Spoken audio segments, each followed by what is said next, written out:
할렐루야. 아멘. 자, 우리 옆에 한 번 더 인사합니다. 사랑합니다. 축복합니다. 사랑합니다. 축복합니다. 네, 참 좋습니다. 오늘 이제 종료주일입니다. 그리고 고난주일입니다. 종료주일이라고도 하고 고난주일이라고도 하고 오늘 지나면 이제 고난주간이 시작됐죠. 이 종료주일은 예수님이 십자가를 지시기 위해서 예루살렘으로 들어갈 때 왕으로 오신 예수님, 또 구원자로 오신 예수님을 환영하는 그러한 것을 기념하는 절기예요. 그래서 사람들은 예수님이 예루살렘 성으로 들어가는 것을 환영했습니다. 종려나무 가지를 흔들고 환영했고, 또 한 번도 타보지 않은 나귀 새끼를 타고 성경대로 예언대로 그렇게 타고 들어가셨는데, 들어가시는 예수님을 이제 앞에 자기 옷을 깔면서 환영했어요. 그런데 그 환영의 목소리는 한 5일 후에는 십자가에 못 박으라, 십자가에 못 박으라 하는 그러한 그 고함 소리로 변해버리게 되죠. 자, 이제 예수님께서는 고난을 받으시러 예루살렘에 또 들어가는 기간, 이제 시간을 우리가 기념하고 있는데, 그 고난을 통과한 후에는 반드시 부활의 영광이 있게 되는 겁니다. 자, 이제 내일부터는 또 고난주간 특별 새벽 기도회가 있는데요. 여러분, 예수님의 고난과 죽음이 있었기 때문에 우리에게 생명의 은혜가 주어진 줄로 믿습니다. 그러면 이 예수님의 고난에 우리가 함께 해야 돼요. 함께 하고, 그리고 감사하는 마음으로 이 7일간의 새벽 기도회에 여러분 함께 하시기를 주의 이름으로 축원합니다. 네, 우리 고난주간 맞아서요, 저는 여러분과 함께 우리의 삶 속에서 경험하게 되는 다양한 고난들, 과연 그 고난이 우리에게 어떤 의미가 있는 것인가 함께 나누는 시간을 갖도록 하겠습니다. 자, 우리는 사실 살면서 크고 작은 많은 고난들을 만나게 됩니다. 때로는 너무 커서 이제 많은 사람들에게 퍼져 있는 고난들, 예를 들면 세계적인 어떤 전쟁이라든가 기근, 이런 것도 고난에 해당이 되겠고요. 또 사회적인 어떤 사고들을 만나기도 하고, 또 개인적으로 닥치는 여러 가지 크고 작은 고난들이 있습니다. 세상에 사는 모든 사람들에게 이 고난이라는 것은 아주 다양한 모습으로 다가오게 됩니다.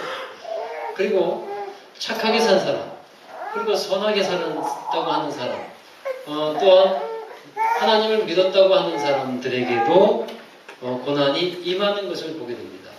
하나님 믿는 사람에게도 고난이 없진 않아요. 여러분도 경험이 있으시리라고 생각합니다만, 이 고난을 만나면서 왜 나에게 이런 일이 일어날까? 이런 질문을 여러분 해보시지 않습니까? 이 고난이 왜 나에게 주어졌을까? 이 고난에 대한 답을 찾기는 사실 참으로 쉽지 않습니다. 왜 고난이 오는가? 또 하나님은 왜 고난을 허락하시는가? 그렇다면 이 고난을 하나님께서 허락하신 것에 들어가 있다면 이 고난을 통해서 하나님은 그러면 무엇을 말씀하려는 걸까? 자, 이러한 질문을 우리가 하게 되고, 그 질문에 우리가 답을 찾아가 봐야 합니다. 자, 여러분, 오늘 우리가 사무엘상 정말 마지막을 이제 보게 되고, 마지막 설교인데, 오늘 읽은 말씀에 보면 이 다윗이 시글락이라고 하는 동네에서 600명의 그 군사들과 함께 지냈을 때 일어난 일이었어요. 다윗과 600명의 군사들에게 엄청난 재앙이 닥쳐왔어요. 다윗과 그 군사들은 블레셋을 도와서 이스라엘과 전쟁에 참여하러 나갔다 오는 사이였어요. 그게 3일이 걸렸는데, 그 3일 사이에 이제 전쟁에 나가려고 했는데, 다행히 블레셋의 방백들이, 블레셋의 장수들이 다윗이 이스라엘과 싸우는 거는 자기 편끼리 싸우는 거니까 결국에는 배신하게 될 거다 해서 다윗이 전쟁에 참여하는 것을 반대를 합니다. 그래서 다행히 다윗이 전쟁에 참여하지 않게 되죠. 그리고 다윗은 3일 만에 자기 동네로 돌아오게 되는데, 그런데 이 시글락이라는 동네에 돌아와 보니까 그곳에 아말렉이라는 족속이 침노를 한 거예요. 급습을 하고 공격을 했습니다. 이 아말렉은 이처럼 뒤에서 공격하기를 잘해요. 그래서 이들은 그 다윗이 살고 있었던 집을 다 불살르고 마을을 완전히 초토화시켜 버렸어요. 남아있는 게 없습니다. 게다가 거기 살고 있었던 여인들, 그러니까 그 다윗의 두 아내와 다윗의 군사들의 아내죠. 그 아내들과 자식들을 다 호로로 끌고 데리고 갔어요. 다윗과 군사들은 이제 전쟁에 나갔다가 3일 만에 돌아오고 나서 눈앞에 펼쳐진 이 처참한 광경에 넋을 잃어버립니다. 할 말이 없었어요. 너무도 충격이 큰 거예요. 그동안 이들은 소망을 품고서 열심히 살았습니다. 하나님을 믿는 믿음을 가지고서 성실하게 살았어요. 그런데 모든 것이 다 날아가 버린 거예요. 살아가야 하는 이유를 도저히 여기서는 찾을 수가 없습니다. 여러분, 한번 이들이 당한 이 고통과 고난을 한번 잠시 여러분의 것이라고 생각해 보십시오. 생각하시기 싫으시겠지만 여러분이 이런 상황이라고 생각한다면 아마 이들의 그 마음이 충분히 이해가 가고도 남으리라고 생각합니다.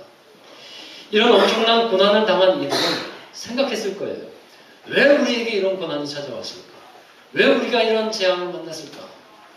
이들은 너무도 슬픈 나머지 울 기력이 없을 정도로 울음을 울게 됩니다. 자식을 잃어버렸으니까. 또 사랑하는 아내를 잃어버렸으니까. 제가 예전에 시골에서 소를 키울 때 보니까 송아지를 낳고요. 한 달 정도 젖을 떼고, 한 달 젖을 먹이고, 한 달인가요? 2달인가 젖을 떼고 우시장에 송아지를 팔러 가니까 꼭 그 어미소가요. 어미 황소가 3일을 꽉 울더라고요. 쉬지도 않고. 그러다가 3일 울고 나서 물 기력이 없을 정도로 되니까 그때서야 이제 그만둬요. 마치 그런 것 같아요. 이와 같이 위급한 상황에서 또 정말 처참한 상황에서 울 기력이 없을 정도로 슬픔과 절망에 빠져있는 사람들이었습니다. 근데 이런 상황에서 다윗은 어땠을까? 다윗도 절망했어요. 다윗도 낙심했습니다. 다윗도 왜 이런 일이 일어났는가? 참으로 마음이 아프지 않을 수가 없었습니다. 그런데 다윗은 조금 달랐어요. 다윗이 다시 힘을 내기 시작하는데 어떻게 힘을 냈냐면 여호와 하나님을 힘입어 용기를 얻었다. 그렇게 성경은 기록하고 있습니다. 그리고 다시 하나님께 묻기를 시작합니다. 아말렉 군대를 추격하면 다시 되찾을 수 있겠습니까? 그러자 하나님께서 추격하라. 그래서 하나님의 음성 듣고 말씀 듣고 아말렉을 따라가서 결국에는 잃어버렸던 가족들을 다시 되찾아올 수 있었고 또 그 전쟁터에서 얻은 전리품들을 다 취해가지고 돌아올 수가 있었습니다.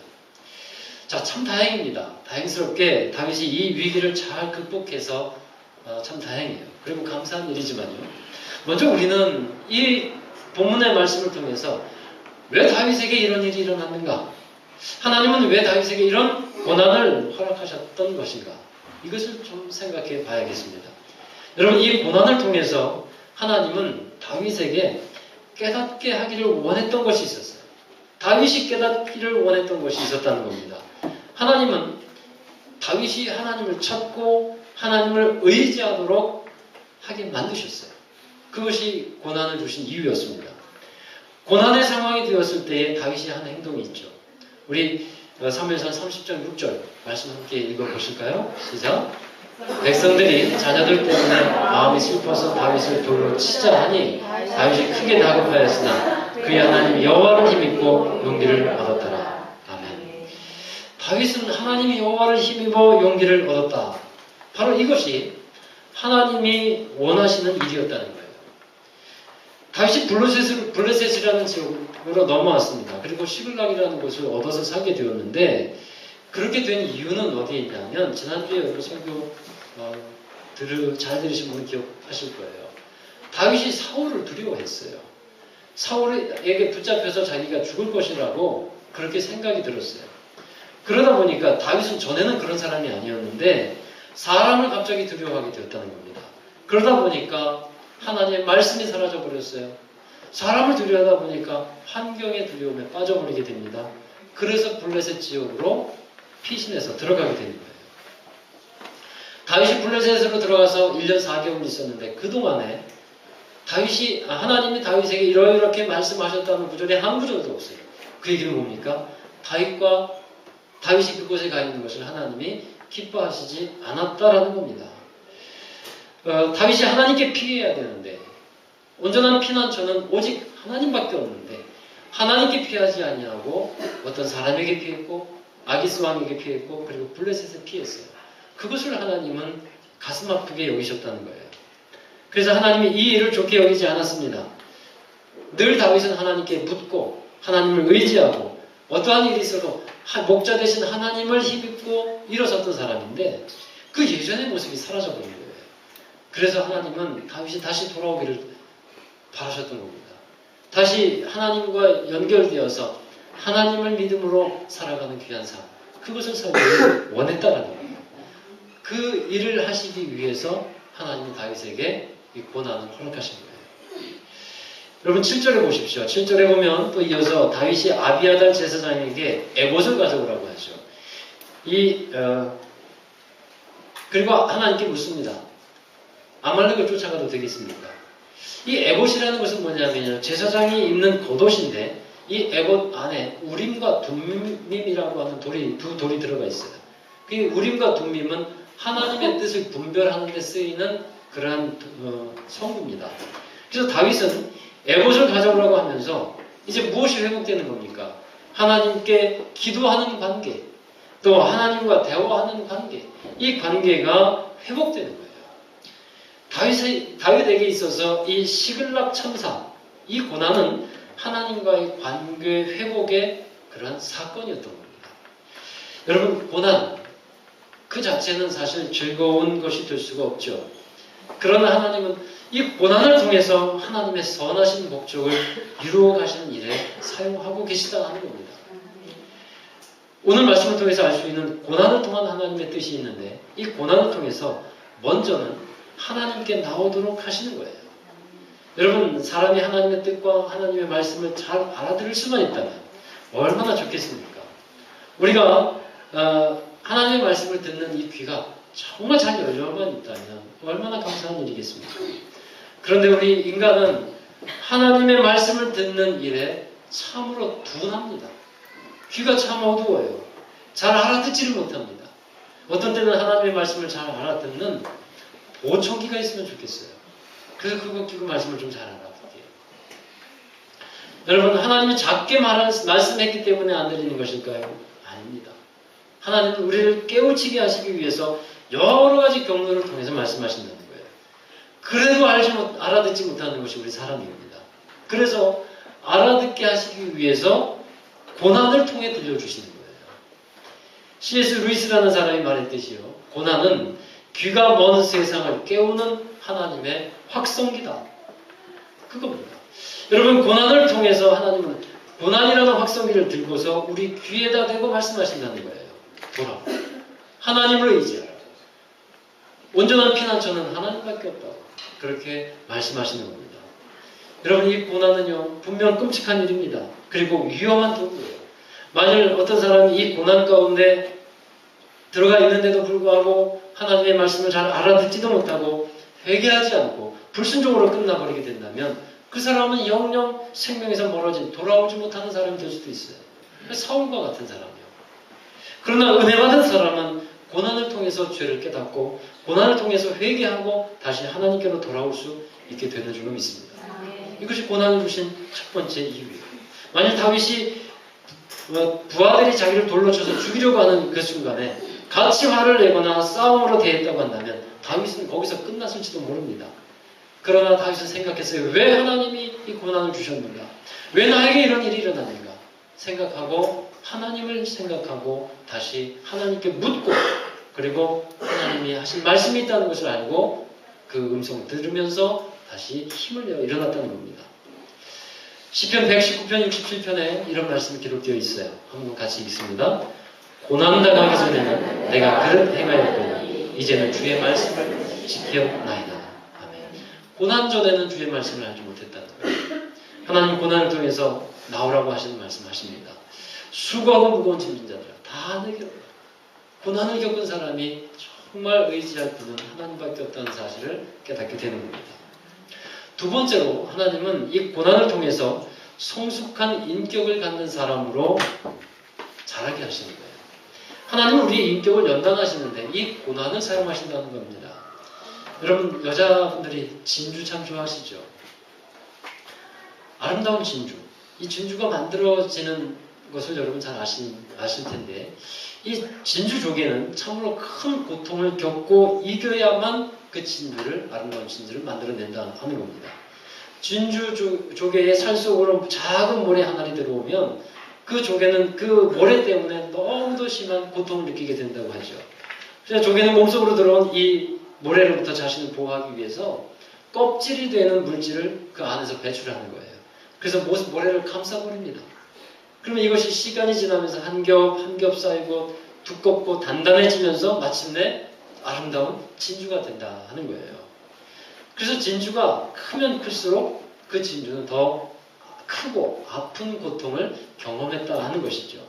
그리고 그것을 이겨냈다는 것을 우리는 그 진주를 통해서 보는 겁니다. 여러분, 그 진주가 우리에게는 어떤 것이 될까요? 바로 아름다운 인격과 같은 것으로 만들어진 거예요. 또 미국의 로키 산맥에 가면 미국의 로키 산맥이 굉장히 높지 않겠습니까? 해발 3,000m가 되는 곳에 보면 수목 한계선이라고 있대요. 이 수목 한계선은 그 3,000m 이상이 되면 더 이상 나무가 자랄 수 없는 지점이라고 합니다. 근데 그 마지막 그 3,000m 되는 지점에 세찬 바람을 맞으면서 자라난 나무가 있대요. 그 나무는 하도 바람이 세차게 불기 때문에 옆으로 휘어지어서 마치 무릎을 꿇고 기도하는 모습을 하고 자라난다고 합니다. 참으로 많은 고난을 인내한 그런 나무예요. 그런데 여러분, 세계적으로 그 바이올린을 만드는 데 있어서 공명이 잘 되는, 소리가 잘 울리는 나무가 어떤 나무냐면 바로 그 나무래요. 그 세찬 바람을 맞고서 인내하면서 잘 견디는 그 나무에서 가장 아름다운 소리, 명품 악기가 거기서 나온다고 합니다. 성경에도 그런 얘기가 있어요. 욥이라는 사람 여러분 아시죠? 욥이라는 사람이 고난을 많이 당했는데 정말 감당하기 어려운 것이었어요. 그런데 욥이 고난을 당했을 때 3명의 친구가 찾아옵니다. 근데 그 3명의 친구가 위로가 되지를 못했어요. 친구들이 하는 말은 더욱 예리한 칼이 되어서 마음을 막 도려냅니다. 그런데 하나님은 욥이 당한 이 고난을 통해서 우리에게 전해주시는 것은 뭐냐면 욥이 당한 고난, 사람이 당한 고난을 사람 스스로 판단하지 말라는 거예요. 그 사람이 죄 때문에 고난당했는지 아니면 다른 이유가 있는지 다른 사람이 판단하지 말라고 했습니다. 스스로 느낄 수는 있어요. 그런데 다른 사람이 그렇게 판단하게 되면 저 사람은 죄 때문에 저렇게 고통당하고 고난당하는 거야 하면 정죄하는 것이 되거든요. 그래서 그런 것은 하나님의 영역이지 우리의 영역이 될 수가 없습니다. 욥기를 통해서 우리는 그런 것을 또 알게 되는데 욥은 고난을 통해서 한층 생각하는 것이 성숙해졌고 판단하는 것이 성숙해질 수 있었습니다. 하나님은 욥이 친구들을 위해서 기도해 줄 때 마지막으로 하나님께서 그 욥에게 모든 곤경을 다시 회복하게 해주시고 은혜를 더하게 해주시는 일을 해주셨어요.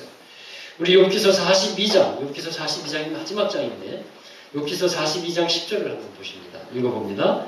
욥이 그의 친구들을 위하여 기도할 때 여호와께서 욥의 곤경을 돌이키시고 여호와께서 욥에게 이전 모든 소리보다 갑절히 나주십니다. 아멘. 여러분, 고난 중에 사람을 통해서 받는 고난들이 있어요. 나를 힘들게 한 사람들.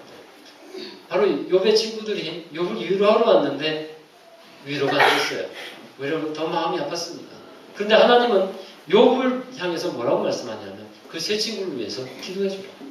너의 마음을 아프게 했고 힘들게 했지만 그 친구들을 위해서 기도해주라. 자신을 힘들게 했던 사람을 위해서 기도할 수 있는 사람. 여러분, 이 사람이 성숙한 사람이에요. 할렐루야. 그 사람이 인격적으로 성숙한 것을 갖고 있는 겁니다.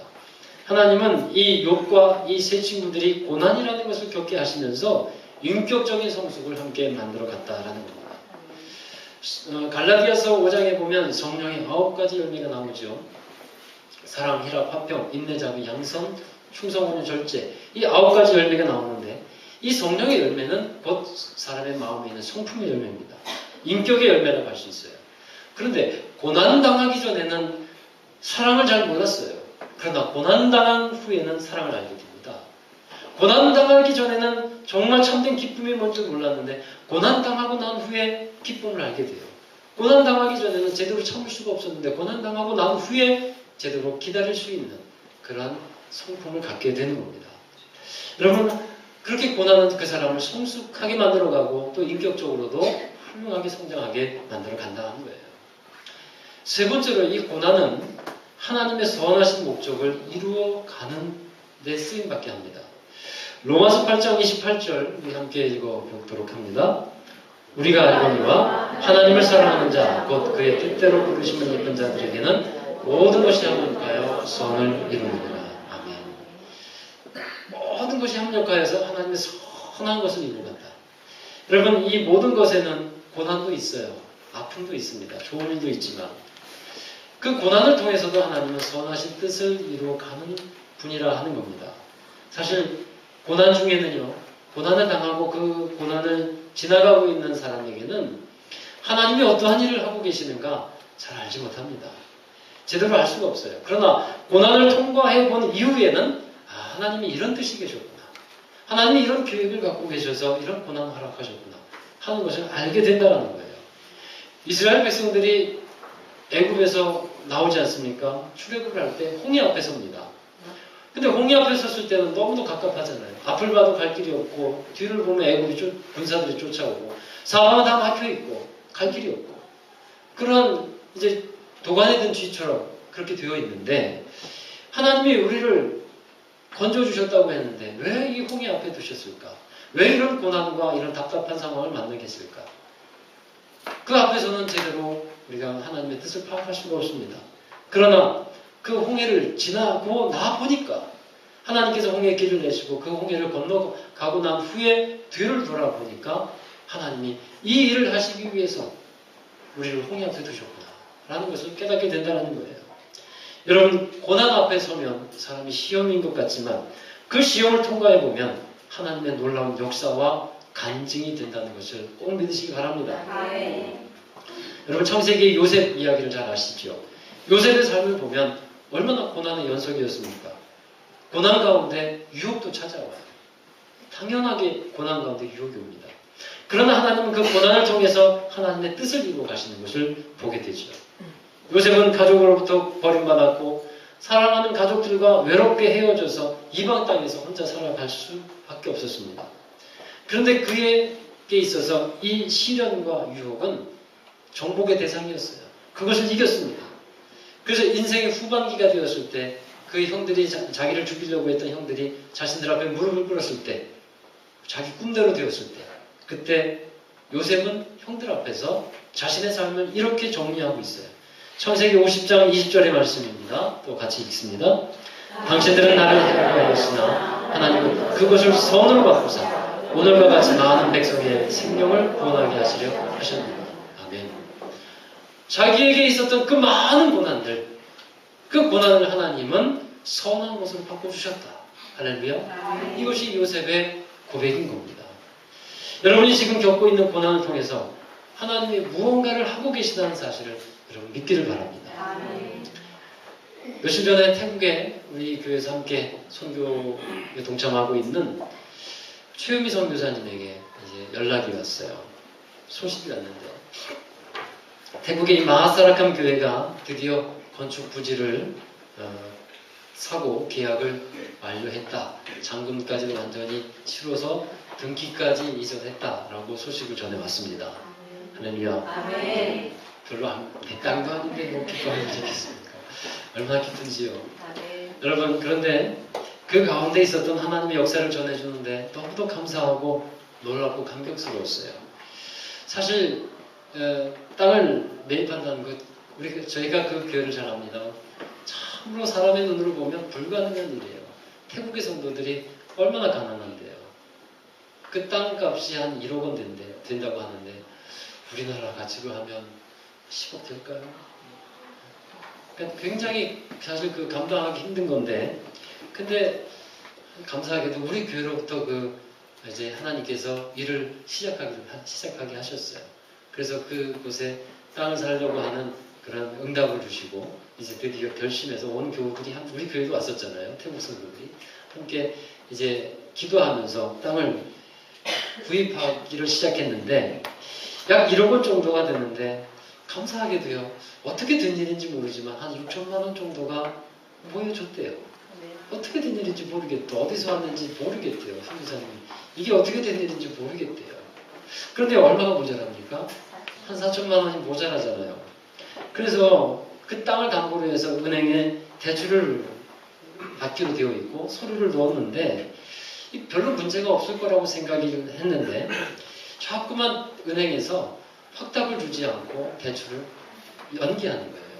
그래서 어떻게 됐습니까? 하면 아직 심사 중입니다. 아직 기다려보세요. 이게 한 달, 두 달 가서 예상으로는 한 올해 1월 달이면 이 땅 매입하는 게 끝났을 거라고 생각이 드는데 지금까지 그게 안 되어 있었다는 겁니다. 그래서 그런 사이 선교사님은 마음도 조급하고 이러다가 아무것도 안 되는 것 아닌가, 잘못되는 것 아닌가, 막 두려움도 있고 금식하면서 기도도 하고 그렇게 지냈다고 해요. 그러는 가운데 몇몇 성도들은 자기 집을 담보로 하겠다, 차를 담보로 돈을 빌리겠다, 뭐 그렇게 했는데 그 일도 제대로 안 되더라는 거예요. 그것도 안 돼요. 그래서 이 4천만 원이 빨리 마련되어서 이제 그 일을 마무리 줘야 되는데 안 되는 거예요. 여기저기 막혀 있는 겁니다. 그래서 하나님이 왜 이렇게 안 되게 하실까 기도하고 있었는데 그러던 중에 직장을 다니는 한 교인이 있었는데 그 한 사람이 그 회사 사장에게 뭘 결제를 맡으러 들어갔다가 아무 생각도 없이 사장님 4천만 원만 빌려주세요. 그렇게 얘기를 했대요.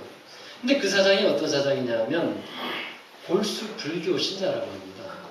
골수 불교 신자라서 절을 짓는데 10억씩 기부하는 사람이에요.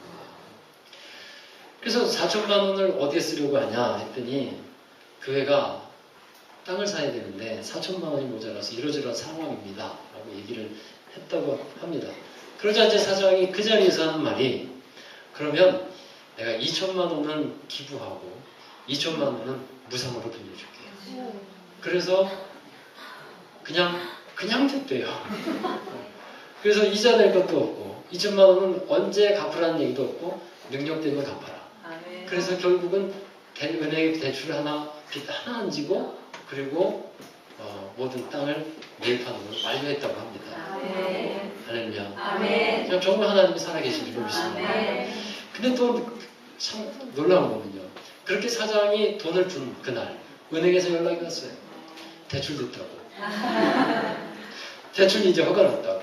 근데 더 이상 받을 필요가 없으니까 이제는 우리는 대출 안 받아도 됩니다 하고 이제 사양했다고 합니다. 그러면서 이 선교사님이 그 얘기를 해요.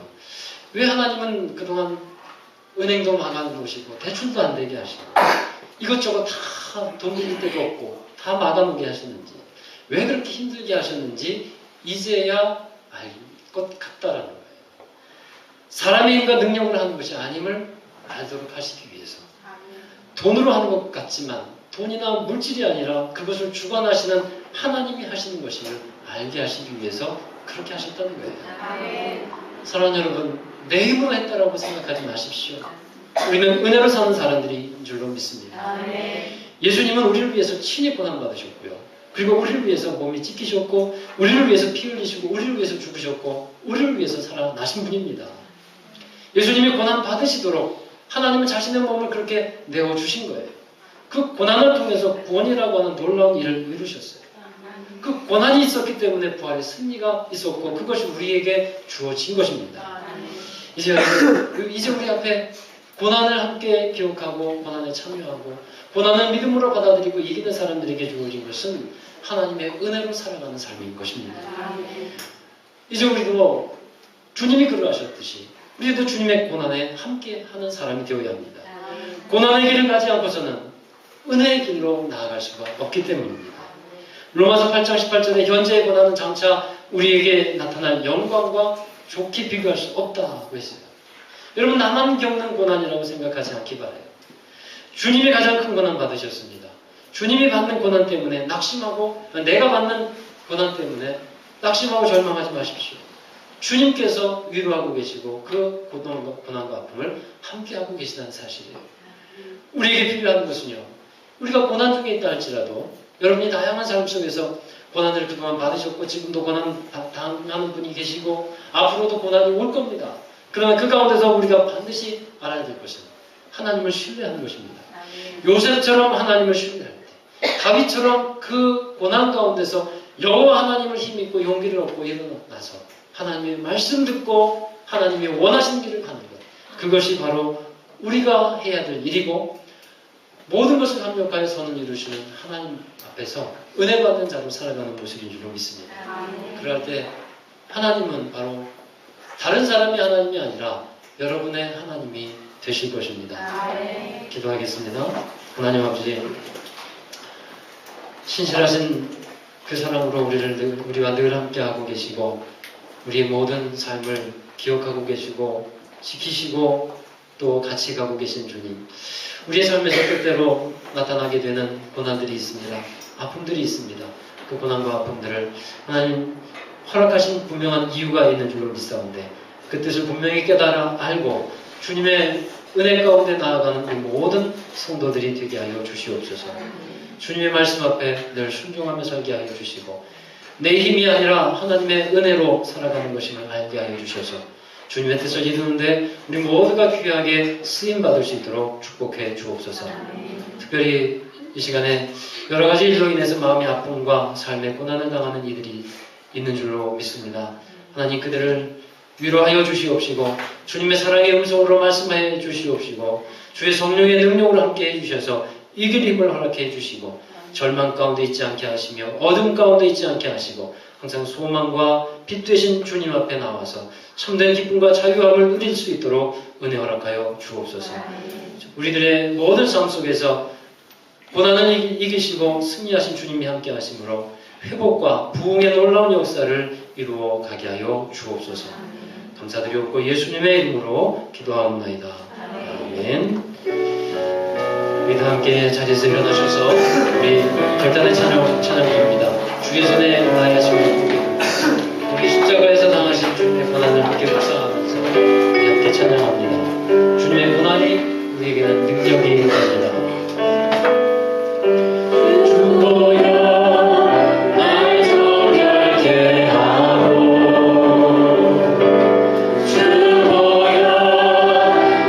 주 앞에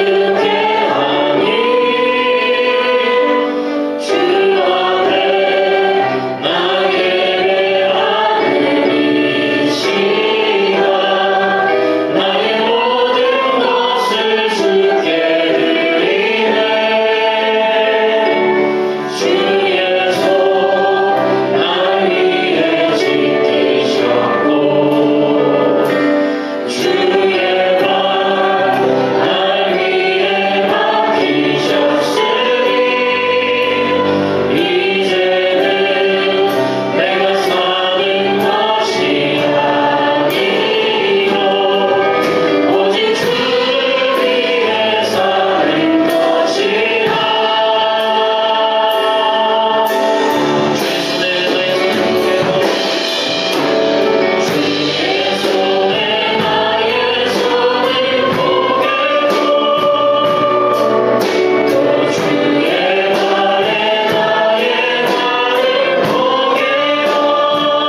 아픔과 고난 가운데 있는 이들이 있으니까 절망하지 않고 주님께서 그 고난을 통해서 말씀하고자 하시는 뜻이 무엇인지, 우리의 말씀이 무엇인지 우리 알기를 원합니다. 주님께 돌아오고 주님만을 의지하기를 원하는 귀한 부르심인 줄로 믿습니다.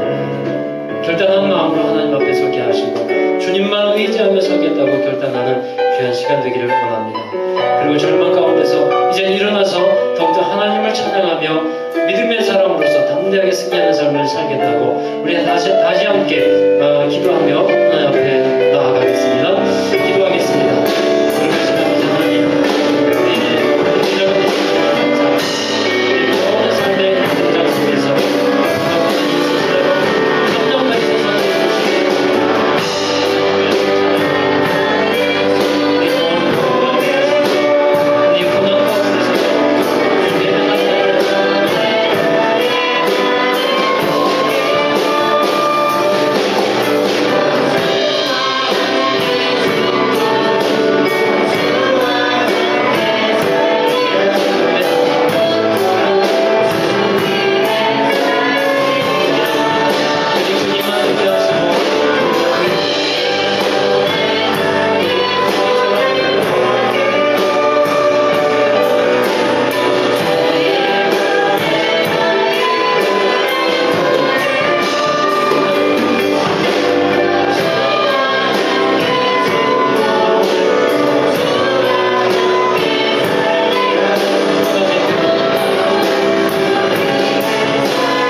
거룩하신 아버지 하나님, 우리 삶의 어떤 상황과 형편 가운데서도 우리를 기억하시고 우리를 인도하고 계시는 주님 찬양과 영광을 올려드립니다.